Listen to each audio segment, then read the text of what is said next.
Good evening. Good evening, everybody. Thank you.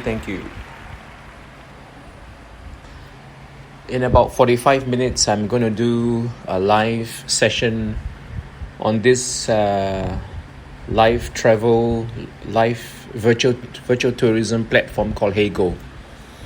And my topic today on HeyGo platform is about we having to preserve our cultural heritage. And so I'm doing this topic now for you. Very impromptu. I just decided 5 minutes ago that I will pick up my my podcast and speak maybe about 10 minutes or slightly less than 10 minutes on why we should preserve our intangible cultural heritage. I'm sure you have heard of these three words. There is this intangible or invisible aspect of our culture and heritage. It could be food, which is partly tangible, partly intangible, and they are intangible, or the intangible aspects of food comes because there is a way of cooking them, there is a way of preparing them. Quite a lot of our culture and heritage is intangible. Language, music, performances in a way is intangible. Traditional knowledge which every culture seems to have. So when we talk about cultural heritage, particularly if we talk about the intangible aspects of our cultural heritage, there is this very urgent need to preserve them. There is this very important need to think about ways to preserve them. And it's not easy, mainly for the fact that they are intangible. How do we pass on ways of doing things in our culture to the next generation, to the generation after us? How do we preserve music, languages? In some parts of the world, languages is something that is slowly dying.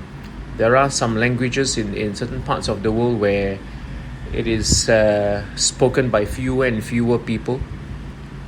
And so if we don't preserve all these intangible aspects of our cultural heritage, we lose more than just them, We lose more than just an item. We lose a cultural identity.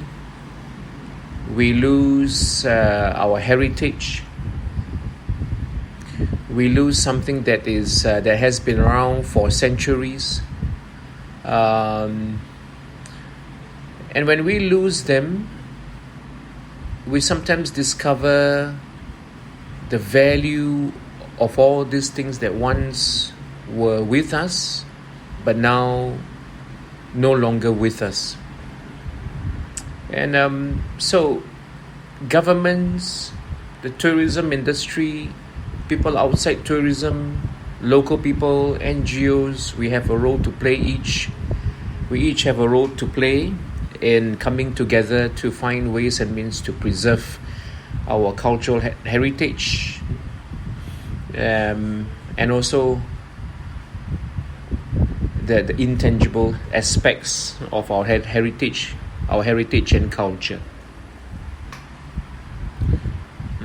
And so this short little discussion is to make you become more aware and familiar with this term intangible cultural heritage, to make you more aware that there is this intangible aspects of our culture and heritage which we know they exist, but which we sometimes find it very hard to quantify, to objectify, to even strike a conversation around safeguarding and preserving them.